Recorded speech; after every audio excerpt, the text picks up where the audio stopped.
भोले बाबा के इस व्यवहार से हमको शिक्षा लेनी चाहिए। भोलेनाथ देव नहीं महादेव हैं, पर महादेव होकर के भी अपने हाथ से आसन बिछा रहे हैं। नहीं तुम्हारा नेक भी ऊंचा पद मिल जाए, जगतगुरु बन जाए, फिर तो कहना ही क्या है।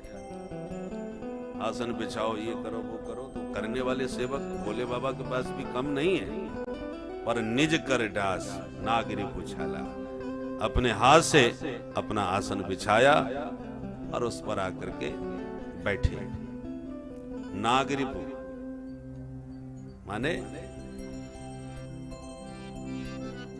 शेर की छाल, उस पर विराजमान हुए। देखो आसन का भी अपना अपना महत्व होता है। कुशासने भवेद आयु मोक्षस्यात् व्याघ्र चरमणि, अजने सर्व सिद्धि स्यात् कंबले सिद्धिरुत्तमा,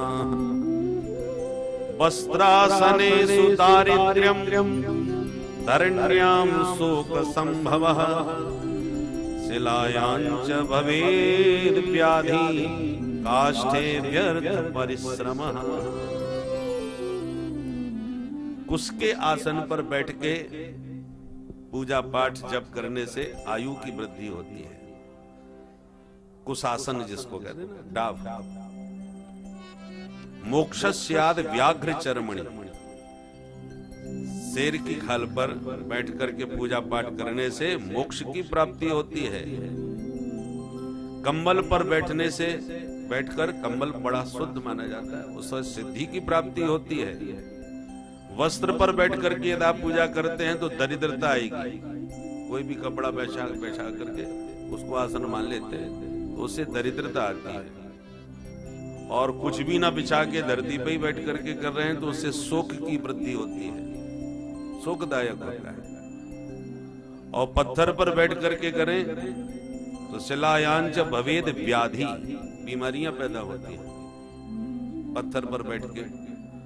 और काष्ठे व्यर्थ परिश्रम, काष्ठ पर, लकड़ी पर कहीं भी बैठ करके कोई साधना करने से व्यर्थ परिश्रम, माने क्रिया दिया कुछ प्राप्त होता नहीं, व्यर्थ परिश्रम जाता है। इसलिए आसन का भी एक बड़ा महत्व होता है। तो भोले बाबा इसलिए मृगशाला को अपने हाथ से बिछा करके उस पर आसीन हुए। बैठे सोह काम रिपु कैसे, धरे शरीर शांत रस जैसे। भोले बाबा जब शांत